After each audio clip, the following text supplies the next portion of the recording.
ఒక దివ్యమైన సందేశం పరిశుద్ధాత్ముడు లేఖనాల్లో నుంచి మన కొరకు సిద్ధపరిచారు. ఏంటయ్యే అంశం అంటే ప్రేమ వివాహాలు వాక్యానుసారణ. ప్రేమ వివాహాలు ఈ విషయాన్ని గురించి దైవజనమ మీతో పంచుకోమని కొన్ని నెలల నుంచి పరిశుద్ధాత్మ దేవుడు నా హృదయాన్ని ప్రేరేపిస్తూ ఉన్నాడు.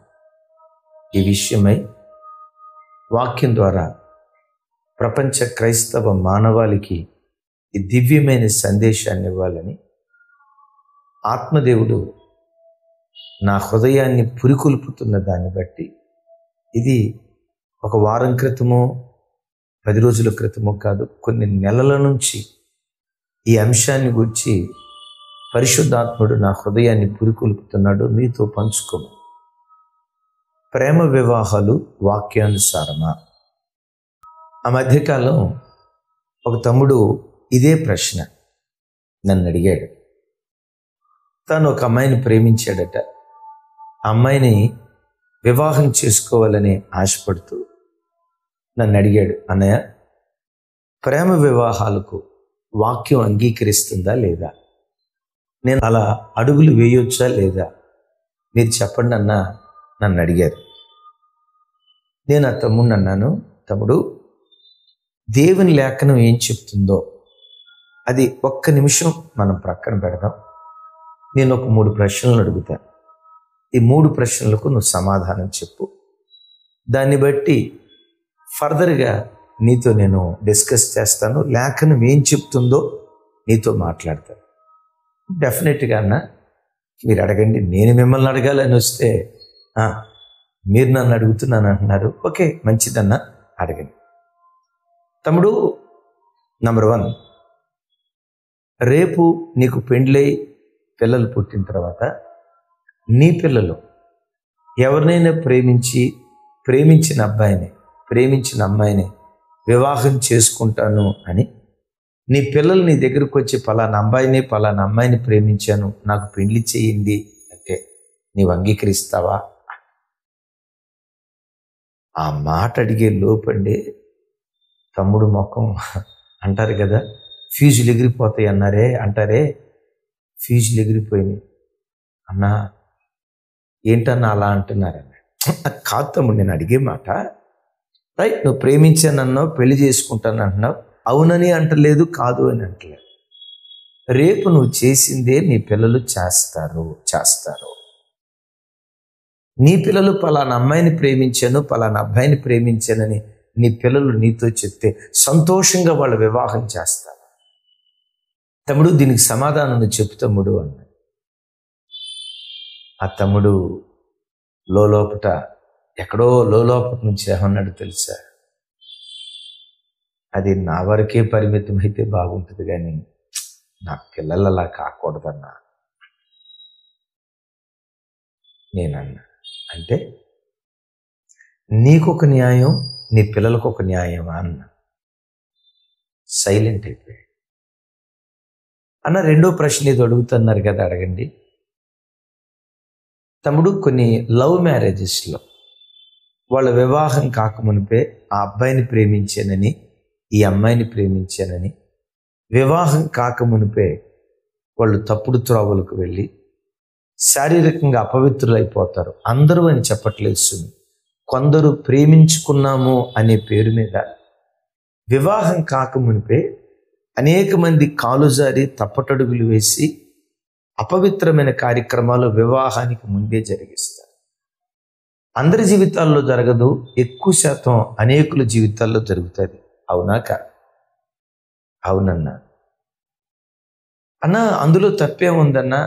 ఆ అమ్మాయినే కదా రేపు వివాహం చేసుకోబోయేది, ఆ అబ్బాయినే కదా వివాహం చేసుకోబోయేది, తర్వాత ఎడిదిరిగి వివాహం చేసుకోబోయేది తననే. కాబట్టి వివాహానికి ముందే అలా చేస్తే తప్పేముందన్నా అన్నాడు. నేను ఆ తమ్ముడిని ఈ విషయం 2 మాటలు అడిగాను. తమ్ముడు, వివాహం కాకుండా ఒక అబ్బాయి అమ్మాయి శారీరకంగా తప్పు చేస్తే దాన్ని ఏమంటారు? జారత్వం అంటారు కదా. వివాహం అన్ని విషయాలలో పవిత్రమైనది, పాన్పు నిష్కలంకమైనది అని లేఖనాల్లో రాయబడింది కదా. నిజమే, ఒక అబ్బాయి పలానా అమ్మాయిని ప్రేమించాడు, ఒక అమ్మాయి పలానా అబ్బాయిని ప్రేమించింది.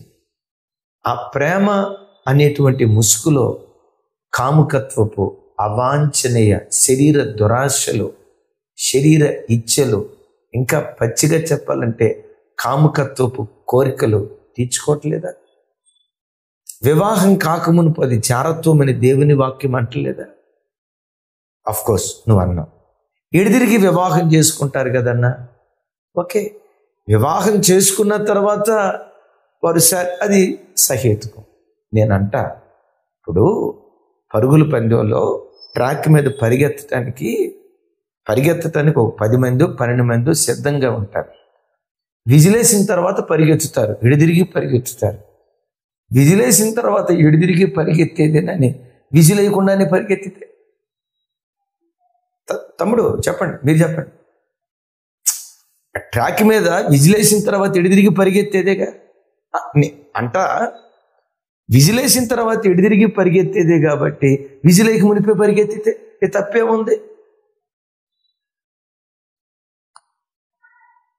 ఆఫ్టర్ ఆల్ ఒక పరుగు పందానికే ఎంత నియమం ఉంటే, రైట్, ఒక పరుగు పందానికి ఒక నియమం ఉంటే పవిత్రమైన వివాహ వ్యవస్థకు ఇంకెన్ని నియమాలు ఉండాలి? మీలో చాలామంది క్రికెట్ తెలుసు. ఒక బౌలర్ బంతేసేటప్పుడు ఆ గీత ఉంటుంది, ఆ లైన్ ఇంత దాటి బాలేసాడా నో బాల్ అంటాడు. కొంచెం ప్రక్కకేసాడా వైడ్. కొంచెం అంటే తను వేసే ప్రతి బంతి, తాను ఆడే ప్రతి ఆట విత్-ఇన్ పరిమిట్స్లో ఉండాలి. Is it right? ఒక ఆటే విత్-ఇన్ లిమిట్స్లో ఉండాలన్నప్పుడు వివాహ వ్యవస్థలో కూడా తమ్ముడు ఇప్పుడు చెప్పు, అది జారత్వం కాదా? ఆగిపోయాడు. తమ్ముడు మూడో మాట నేను అడుగుతా, ఎక్కువ డివోర్స్, విడాకులు, అరేంజ్డ్ మ్యారేజెస్లో విడాకులు ఎక్కువ జరుగుతాయా? ఎస్. లవ్ మ్యారేజెస్లో విడాకులు ఎక్కువ జరుగుతాయా అన్న ఆ తమ్ముడు వెంటనే నేను పెద్దగా ఆలోచించుకుంటాకమని చెప్పాడు. అన్న నాకు తెలిసి లవ్ మ్యారేజెస్లోనే విడాకులు ఎక్కువ ఉంటాయన్నా, అలాగని అరేంజ్డ్ మ్యారేజెస్లో డివోర్స్ లేకుండా ఉండవు కదన్నా, వాళ్ళు కూడా విడాకులు తీసుకున్నారు కదా అని అంటాడు. నేను అప్పుడు ఆ తమ్ముడిని కూర్చోబెట్టి ఒక మాట చెప్పాను, తమ్ముడు నేను నీకు ఒక స్టాటిస్టిక్స్ చూపిస్తాను, ఇది ఇంటర్నెట్లో కూడా ఉంటుంది, కావాలంటే చూడండి అని ఆ తమ్ముడికి చెప్పి స్క్రీన్ మీద చూస్తున్నారు కదా. అమెరికా దేశంలో, యుఎస్లో లవ్ మ్యారేజెస్లో 50% డివోర్స్, విడాకులట, డైవర్స్ తీసుకుంటారట. ఎంత? 50% of love marriages failure marriages. అదే పెద్దలు కుదిర్చిన లేకపోతే అరేంజ్డ్ మ్యారేజ్ ఉంది కదా, అరేంజ్డ్ మ్యారేజ్లో జస్ట్ 4% విడాకులు అంట. మన భారతదేశానికి వచ్చేసరికి లవ్ మ్యారేజెస్లో 90% విడాకులు. ఎంత? ప్రేమించుకున్నారు కదా వాళ్ళు, మరి ప్రేమించుకున్నప్పుడు జీవితాంతం కలిసి ఉండాలి కదా. విచిత్రం ఏంటో తెలుసా, లవ్ మ్యారేజెస్లో 90% డివోర్స్, విడాకులు. జస్ట్ 1% అరేంజ్డ్ మ్యారేజెస్లో విడాకులు ఉన్నాయట. ఈ మధ్య కాస్త ఆ పర్సంటేజ్ పెరిగింది. మరొక విచిత్రం చెప్పమంటారా? ఒక సుప్రీంకోర్టు జడ్జి, మీకు స్క్రీన్ మీద చూపిస్తూ ఉన్నా కదా, ఒక సుప్రీంకోర్టు జడ్జి ఆయన ఇచ్చిన స్టేట్మెంట్ ఏంటో తెలుసా, లవ్ మ్యారేజెస్లో ఎక్కువ శాతం విడాకులు, విడాకులు, విడాకులు. ఎందుకో చెప్పమంటారా?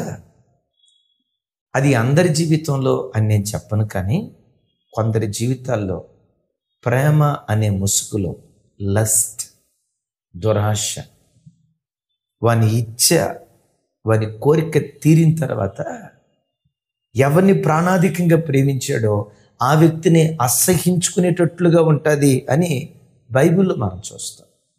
అమ్నోను తామారును విపరీతంగా ప్రేమించాడట. ప్రేమ కాదు, అది కాముకత్వం.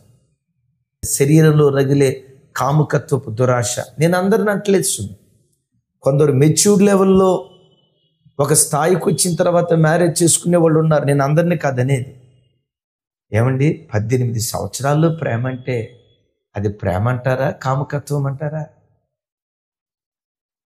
అరే 20 సంవత్సరాలు కూడా నిండని వయసులో, 15 సంవత్సరాల వయసులో ఆ అబ్బాయిని ప్రేమించా, ఈ అబ్బాయికి మనసిచ్చా అని 15 సంవత్సరాల వయసులో అది ప్రేమ అందామా? శరీరంలో రగిలే దురాశలు అందామా?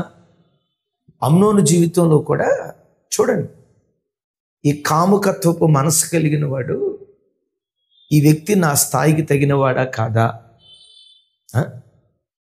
నేను చేసే పని సరైందా కాదా, ఆ ఇంకిత జ్ఞానాన్ని మర్చిపోతాడు.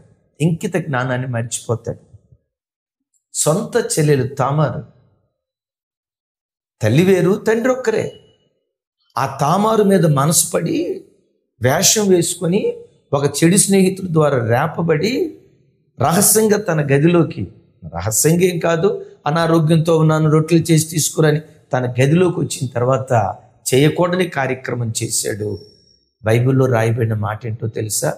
బహుగా ఇష్టపడినటువంటి అమ్నోను తామారును రాయబడిన మాట బహుగా సహించుకుంటుంది. ఎంత విచిత్రం! ఇవన్నీ ఆ తమ్ముడికి చెప్పిన తర్వాత ఆ తమ్ముడు నా వైపు చూసానా, ఇప్పుడు నేనేం చేయాలో నాకు అర్థం కావట్లేదు. తమ్ముడు, ఇప్పటి వరకు నేను చెప్పిన మాటలు కొన్ని పై మాటలుగా చెప్పినట్లుగా నీకు అనిపించవచ్చు. వాక్యపు ఆధారాన్ని బట్టి కొన్ని మాటలు చెప్తాను. ఎస్, నిజమే. కొంతమంది పెద్దలు కుదిర్చి, కొంతమంది అమ్మాయిలు, అమ్మో మా తల్లిదండ్రులు భయభక్తులు కలిగిన వాళ్ళు, వాళ్ళకి మచ్చ తీసుకురాకూడదు, నేను క్రైస్తవ కుటుంబంలో పుట్టిన యవనబ్బాయిని, నా తల్లిదండ్రులకు నా దేవునికి మచ్చ తీసుకురాకూడదు అని వాళ్ళ వివాహం పవిత్రంగా ఉండాలని శరీరపు దురాశలు చంపుకొని తల్లిదండ్రులు చూసి చేసినటువంటి వివాహాల్లో కూడా కొన్ని విడాకులు. మీలో కొంతమంది అనవచ్చు, అన్నయ్య మరి నా బ్రతికేంటి ఇట్లా అయిపోయింది, నా యవన కాలంలో ఎక్కడ దారి తప్పిపోకుండా వాక్యానుసారంగా నా వివాహం జరగాలని, వివాహం అన్ని విషయాల్లో పవిత్రమైనది కనుక నా వివాహం పవిత్రంగా ఉండాలని ఎక్కడా నేను తప్పటడుగు వేయకుండా నేను ఇలా బ్రతికితే మరి నాకెందుకు విడాకులు అని అంటారా? మీకు ఒక మాట చెప్తా. అలాంటి కుటుంబీకులారా, దైవ చిత్తం కాని వాటిని చేసి మనం సంతోషం అనుభవించే కంటే దైవ చిత్తం చేసి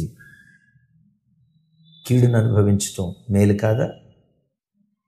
దైవ చిత్తం చేసి చేదైన వాటిని త్రాగటం అది మనకు ఆశీర్వాదం కాదా? దైవ చిత్తం చేసి ఒకవేళ నువ్వు చేదును అనుభవిస్తే ఇహమందు పరమందు భవిష్యత్తులో శ్రేష్టమైనటువంటి జీవితం నా ప్రభువు నీకు అనుగ్రహిస్తాను. మరలా ఈ మాట చెప్తాను, దైవ చిత్తం కాని వాటిని చేసి నువ్వు సంతోషం అనుభవించే కంటే దైవ చిత్తం చేసి యేసయ్య చేదును తాగినట్లుగా ఆ చేదును త్రాగటం మనకు, మన భవిష్యత్తుకు ఎంతైనా దీవెన కారణంగా నా దేవుడు మార్చునుగాక. ఆ తమ్ముడితో ఈ విషయాలన్నీ చెప్పి ఇప్పుడు తమ్ముడితో ఈ మాట అన్నాను. తమ్ముడు, ఇంతవరకు నేను చెప్పిన 3 విషయాలు జనరల్గా చెప్పాను. ఏంటి? నంబర్ 1, నీ పిల్లలు ప్రేమ వివాహం చేసుకుంటే యాక్సెప్ట్ చేస్తావా? నో అన్నా. 2వ, వివాహానికి ముందు తప్పటడుగులు వేయటం అది జారత్వమా కాదా? ఎస్ అన్నా. విడాకుల రేటు అరేంజ్డ్ మ్యారేజెస్లు ఎక్కువ ఉంటాయా, లవ్ మ్యారేజెస్లు ఎక్కువ ఉంటాయా అని అడిగాను.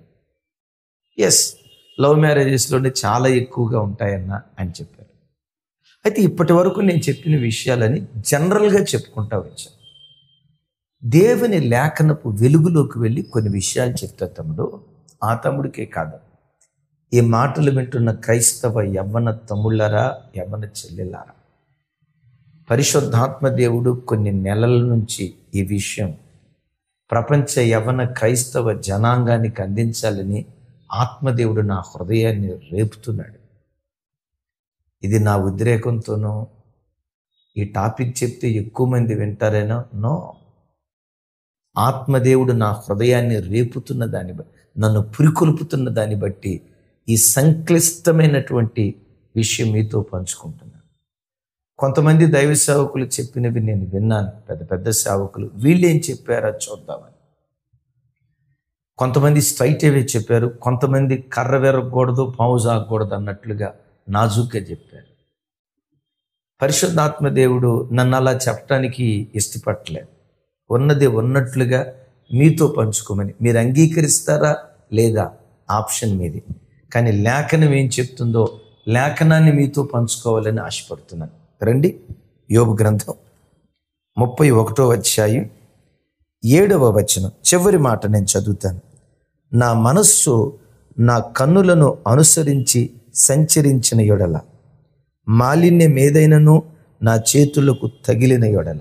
విన్నారా ఏమంటాడు? నా మనస్సు నా కన్నులను అనుసరించి నడిచిన యొడల, మాలిన్యం ఏదైనా నా చేతులకు తగిలిన యొడల. వాక్యం వింటున్న దైవజనమ, నీ మనస్సు ఎప్పుడు నీ కంటిని అనుసరించకూడదు.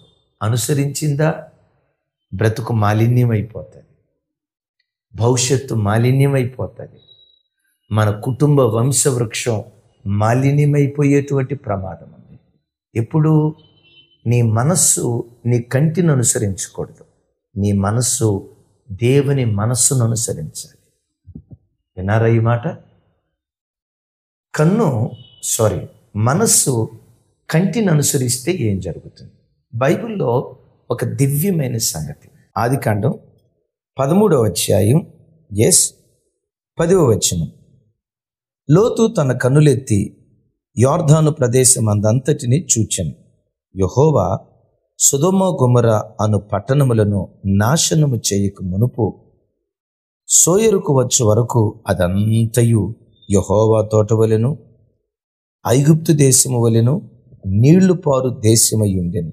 కాబట్టి లోతు తనకు యొర్దాను ప్రాంతమంతటిని ఏర్పరచుకుని తూర్పు ప్రయాణము చేశాను. 14వ వచనం. లోతు అబ్రహామును విడిచిపోయిన తర్వాత యెహోవా, ఇదిగో నీ కన్నులెత్తి నీ ఉన్న చోటు నుండి ఉత్తరపు తట్టు, దక్షిణపు తట్టు, తూర్పు తట్టు, పడమటి తట్టు చూడుము. రైట్, చూడు. అబ్రహాము లోతు వేరైపోయే పరిస్థితి వచ్చినప్పుడు అబ్రహాం అన్నాడు, లోతు, ఈ సువిశాలమైన ప్రాంతంలో నీకేది కావాలో కోరుకో. అడగక మునిపే యొర్దాను ప్రాంతాన్ని చూశాడు. అదే సొదొమ గొమొర ప్రాంతం ఉందే, ఆ ప్రాంతాన్ని చూశాడు. అది చూస్తే ఎలా ఉందో తెలుసా? పచ్చటి పొలాలు కనపడుతున్నాయి. నీరు ప్రవహించడాన్ని బట్టి అద్భుతం ఏంటంటే, ఒక పచ్చని తోటలాగా ఆ ప్రాంతం అంతా కనపడతా ఉంటే ఆ ప్రాంతం ఇతనికి ఎలా కనపడిందో తెలుసా? యెహోవా తోట వలె. ఎలా? ఏదేను తోట వలె ఆ పచ్చటి ప్రాంతం కనపడింది. మారు మాట మాట్లాడకుండా ఆ పచ్చటి ప్రాంతం తనకు కావాలని కోరుకున్నాడు. నేను మిమ్మల్ని అడుగుతా, లోతు దేన్ని అనుసరించాడో తెలుసా? తన కన్ను దేన్ని ఆశించిందో తన మనస్సు దాన్ని అనుసరించింది. యోబేమంటాడు? నా మనస్సు నా కంటిని అనుసరించిన యొడల నా చేతులకు మాలిన్యం తగులుతుంది అని అన్నాడు కదా. నిజమే, ప్రారంభంలో అది బాగానే ఉంది, యెహోవా తోటలాగే ఉంది, పచ్చగానే ఉంది.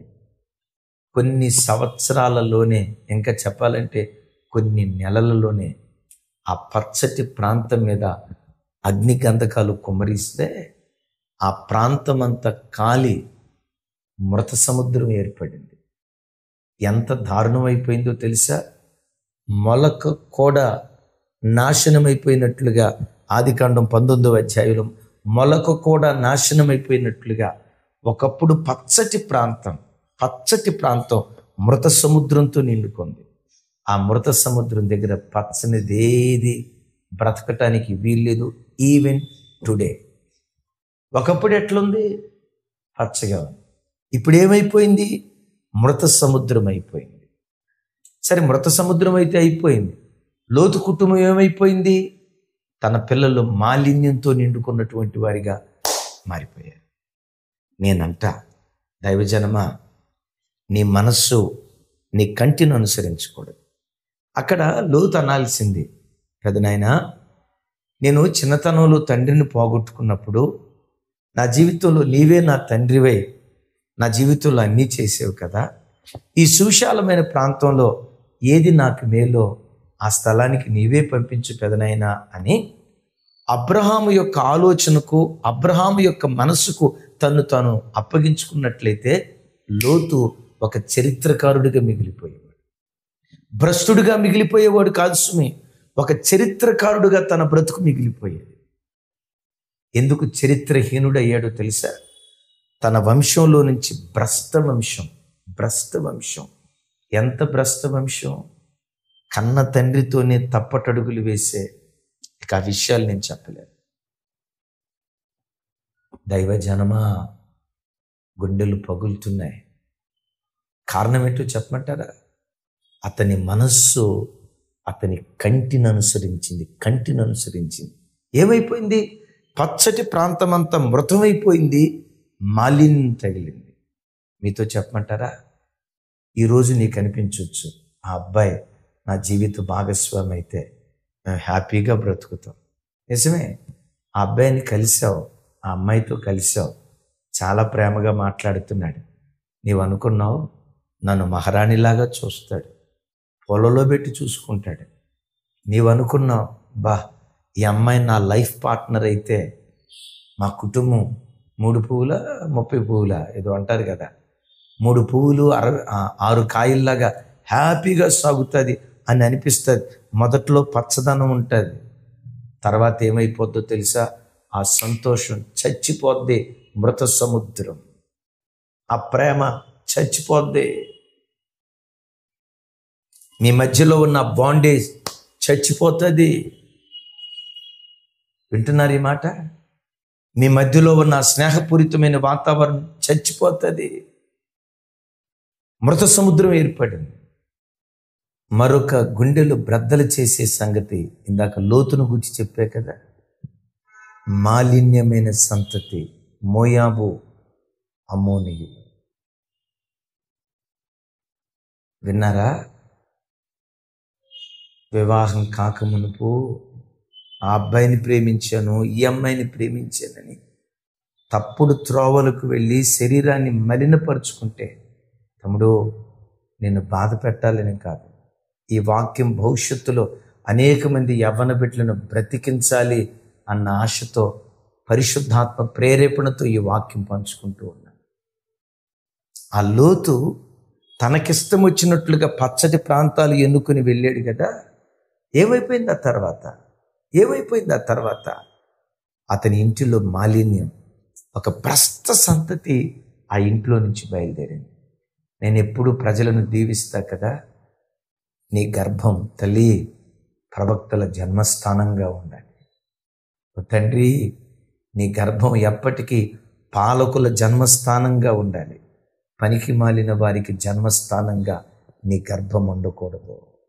తల్లి, నీ గర్భం పనికి మాలిన వారికి జన్మస్థానంగా ఉండకూడదు. నీ గర్భం ఎన్నటికీ ఎప్పటికీ ప్రవక్తల, పాలకుల జన్మస్థానంగా నీ గర్భాన్ని నా దేవుడు ఆశీర్వదించును గాక. ఎందుకో చెప్పమంటారా?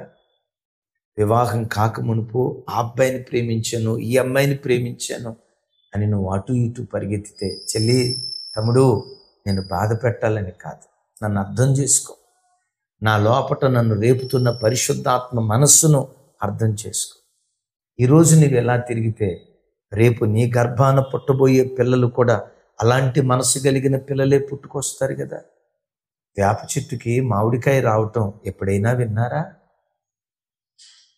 వేప చెట్టుకి సీతాఫలాలు రావటం ఎప్పుడైనా విన్నారా? వేప చెట్టులో నుండి వేపకాయలే వస్తాయి, సీతాఫలపు చెట్టు నుండి సీతాఫలాలే వస్తాయి, మామిడి చెట్టులో నుండి మామిడికాయలే వస్తాయి. నీ యవ్వన జీవితంలో నీ శరీరపు దురాశలు చంపుకొని, నిజమే, యవ్వన వయసులో అట్రాక్షన్, ఆ ప్రేరేపించబడటం, ఇష్టపడటం సహజంగా మనిషి జీవితంలో జరిగే ప్రక్రియే. కానీ క్రైస్తవుడు ఏం చేయాలో తెలుసా? నిన్ను నీవు సంతోషపరచుకోవటం కాదు, వాటన్నిటినీ సిలువ వేసి నీ శరీరమందు దేవుని చిత్తాన్ని జరిగించటమే నిజమైన అసలు శిస్సులు క్రైస్తవం. రైట్? ఒకప్పుడు పచ్చటి ప్రాంతంగా ఉన్న ఆ ప్రాంతం ఈరోజు ఏమైపోయింది చెప్పండి? పచ్చటి ప్రాంతంగా ఉన్న ప్రాంతం మృత సముద్రం అయిపోయింది. గడ్డి కూడా మొలవని దయనీయమైన స్థితి. ఎస్, పరిశుద్ధ గ్రంథమైన బైబిల్లో ఇదే సిచ్యువేషన్, సేమ్ హిస్టరీ రిపీట్స్ అంటారు కదా. ఇదే సిచ్యువేషన్ ఒకటి ఇశ్రాయేలీల అరణ్య ప్రయాణం ముగింపులో జరిగింది. యోర్దానుకు ఆ చివర మృత సముద్రం ఉంది కదా. యోర్దాను కొంచెం పై భాగాన, అంటే మృత సముద్రానికి పై భాగాన, అంటే ఉత్తర భాగాన ఇశ్రాయేలీలు కనానులో అడుగుపెట్టక మునుపు మోయాబు మైదానంలో దిగారు. ఇక మోయాబు మైదానం దాటి యోర్దాను దాటి కనానులో అడుగుపెట్టక మునుపు చూడండి ఆ మాట. ఎస్, సంఖ్యాకాండం 32వ అధ్యాయం బహు విలువైనటువంటి మాట. 32వ అధ్యాయం. రూబేనులకు గాదీయులకు అతి విస్తారమైన మందలుండెను గనుక, సో మీరు తర్వాత చదవండి. మనష్షే అర్ధగోత్రికులు, రూబేనీయులు, గాదీయులు ఆ ప్రాంతానికి వచ్చిన తర్వాత ఆ ప్రాంతాన్ని చూస్తే పచ్చగా ఉంది. ఏ ప్రాంతం? యోర్దానుకు యువతల, విన్నారా, మృత సముద్రానికి పైన ఉన్నటువంటి ప్రాంతం. ఆ ప్రాంతం అంతా పచ్చగా ఉండేసరికి ఎవరు? మనష్షే అర్ధగోత్రికులు, గాదీయులు, రూబేనీయులు, వీళ్ళకి విస్తారమైన మందలు ఉండటాన్ని బట్టి అబ్బా, మన మందలకు ఈ పచ్చటి ప్రాంతం బాగా ఉపయోగపడింది కదా అని చెప్పి ఒక నాయకుడు అక్కడ ఉండగా వాళ్ళ సొంత ఆలోచన నెరవేర్చుకోవటానికి వెళ్ళారు. మాకు ఈ ప్రాంతం కావాలి, మాకు ఈ ప్రాంతం కావాలి. లోతులాగా ఒక తండ్రి లాంటి అబ్రహాం ఉండగా తండ్రి ఆలోచన ప్రక్కన పెట్టి నేను ఈ ప్రాంతానికి వెళ్తానని లోతు వెళ్ళినట్లుగా, ఎస్, రూబేనీయులు, గాదీయులు, మనష్షే అర్ధగోత్రికులు యోర్దాను యువతలి భాగాన్ని ఎన్నుకున్నారు. అది పచ్చగా ఉంది. నిజమే, ఆ రోజు పచ్చగానే ఉంది. ఆ తర్వాత కాలంలో ఏమైందో తెలుసా? శత్రురాజులు ఇశ్రాయేలు దేశం మీద దాడి చేసేటప్పుడు మొట్టమొదట ఏ ప్రాంతాన్ని చెరపట్టారో తెలుసా? రూబేనీయులు, గాదీయులు, మనష్షే అర్ధగోత్రికులు యోర్దానికి అవతల ఉన్న ప్రాంతాన్ని మొట్టమొదట చెరపట్టారు. అంతకంటే భయంకరమైన విషయం చెప్పమంటారా? పరిశుద్ధ గ్రంథమైన బైబిల్లో గెరాసీనుల దేశం తెలుసు కదా. శానాదయం పట్టిన ఒకడు తెలుసు కదా మీకు ఆ సంగతి.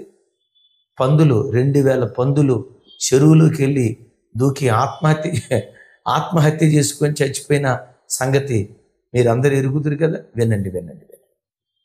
మీకు కొంచెం ఇబ్బంది అనిపించిన దైవజనమ, ఇవి ప్రపంచంలో జరుగుతున్నాయో లేదో లేఖనం ఎంత ఖచ్చితమో మీకు అర్థం అవటానికి చెప్తున్నాను. ఒకప్పుడు పచ్చటి ప్రాంతం ఇప్పుడు దయ్యాల కొంపగా మారిపోయింది. విన్నారా? దయ్యాల కొంపగా మారిపోయింది. ఒకప్పుడు పచ్చటి ప్రాంతంగా ఉన్న ప్రాంతం పందుల కొంపగా మారిపోయింది. అదే స్థలంలో ఆత్మహత్య, ఆ చెరువులోకి, ఆ నీళ్ళల్లోకి వెళ్ళి ఊపిరాడక అవి చచ్చినట్లుగా లేఖనాల్లో మనం చూస్తాం. విన్నారు కదా. ఒకప్పుడు పచ్చటి ప్రాంతమే. వాళ్ళ మనస్సు వాళ్ళ కంటిని అనుసరించి నడిచింది. అక్కడ ఒక దైవజనుడు ఉన్నాడు. దైవజనుడైన మోషే, నాయకుడైనటువంటి యెహోషువ ఆ పెద్దలకు అప్పగించుకోవాలి కదా. దైవజనమా, నీ వివాహ విషయంలో కూడా పెద్దల ఆలోచన లేకుండా, పెద్దల అనుమతి లేకుండా, పెద్దలను తిరస్కరించి, పెద్దల మనస్సును ఆయాసపెట్టి నేను పలాందాన్ని కోరుకున్నానని పొర్రపాటున రూబేనీయులను చూడండి కోరుకున్నారు. అరే, ఒక గొప్ప నాయకుడు 40 సంవత్సరాల బట్టి నడిపించిన నాయకుడు ఉన్నారు.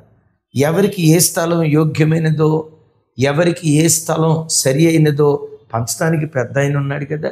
నేనంట, నీ జీవితంలో ఏ అమ్మాయి నీకు మంచిదో ఆలోచించే తల్లిదండ్రులు ఉన్నారా? నీ జీవితంలో ఏ అబ్బాయి నీకు మంచోడో నీ యోగక్షేమాలు విచారించే తల్లిదండ్రులు లేరా? బ్రతికే ఉన్నారు కదా. వాళ్ళ ఆలోచన ప్రక్కన పెట్టి నీ ఇష్టానికి నువ్వు అడుగు వేస్తున్నావంటే ఒకసారి ఆలోచించు, నీ మనస్తత్వం ఎలాంటిదో. ఒకవేళ అడుగులు వేసావు, రేపేమైపోద్దో తెలుసా? అది దయ్యాల కొంపగా మారిపోయే ప్రమాదం. అది పందుల నిలయంగా మారిపోతుంది. పంది అంటే తెలుసా? పందికి పవిత్రత చాలా తక్కువ. నన్ను క్షమించండి, నేను ఎవరిని బాధ పెట్టాలని కాదు, మీరు ఆలోచించాలని మాట చెప్తున్నాను. ఎక్కువ ప్రేమ వివాహాల్లో ఒక 5 సంవత్సరాలు ఆ అబ్బాయి ఆ అమ్మాయి సంతోషంగా గడిపిన తర్వాత ప్రేమించి పెళ్లి చేసుకున్న ఆ అబ్బాయే మరొక అమ్మాయితో అక్రమ సంబంధంలో బ్రతుకుతున్న దాఖలాలు లోకంలో ఎన్ని లేవు? పంది లాంటి బ్రతుకు, అక్రమ సంబంధం. ఎన్ని ప్రేమ వివాహాలు వివాహ వ్యవస్థలో ఎందుకో చెప్పమంటారా? గమనించండి. అందరూ ఇదే స్థితిలో నేను చెప్పను. కొంతమంది నీతిగా ఆ నిలువుటద్దం ప్రేమకు ప్రతిరూపంగా ఉండేవాళ్ళు కొంతమంది ఉన్నారు. అయితే ఎక్కువ శాతం చూడండి, లస్ట్ దురాశలు నెరవేర్చుకోవటానికి, శరీరపు కోరికలు అణుచుకోవటం చేతగాక, చంపుకోవటం చేతగాక కాలు జారే పిల్లలు. రేపు కొంతకాలం అయిన తర్వాత వాడి మీద మోజు తీరింది, ఆ అమ్మాయి మీద మోజు తీరింది. అదే వ్యక్తి మరొక అమ్మాయి దగ్గరికి వెళ్తాడు. ఎందుకో తెలుసా? వీడికి ఇడిదిరిగి నియంత్రించుకునే శక్తి లేదు కదా, కోరికలను అదుపులో పెట్టుకునే శక్తి లేదు కదా, వాటిని చంపుకునే ఆశా నిగ్రహత కలిగిన వ్యక్తిత్వం లేదు కదా. రేపు వివాహ బంధాన్ని కూడా తెంచుకొని, ఘాటుగా చెప్తున్నందుకు నన్ను క్షమించండి, వాడు పందిలాగా బ్రతకటానికి కూడా వెనుతీయడు. ఆత్మహత్య. అందుకని ప్రభు బిడ్డలారా, ఓ దైవజనుడిగా చెప్తున్నాను, యేసు ప్రభు వారి గురించి ఏమని రాసిందో తెలుసా? ఆయన తన్ను తాను సంతోషపరుచుకొనలేదు కానీ మన నింద ఆయన భరించాడని రోమపత్రికలో అంటాడు. నీ వివాహ వ్యవస్థలో నిన్ను నీవు సంతోషపరుచుకోవటానికి, నీ సంతోషం కొరకు ఆ అబ్బాయిని ప్రేమించాను, ఈ అబ్బాయిని ప్రేమించానని నువ్వు తప్పటడుగులు వేయటం కంటే, దేవా నా వివాహ విషయంలో నా ఇష్టం కాదయ్యా, నీ సంపూర్ణ చిత్తానికి నేను అప్పగించుకుంటున్నాను, దేవుని చిత్తానికి అప్పగించుకో. వివాహ వ్యవస్థ పవిత్రంగా చేసుకో. వివాహం కాకమునుపు పవిత్రంగా జీవితాన్ని కాపాడుకో. దేవుని చిత్తానికి నిన్ను అప్పగించుకో.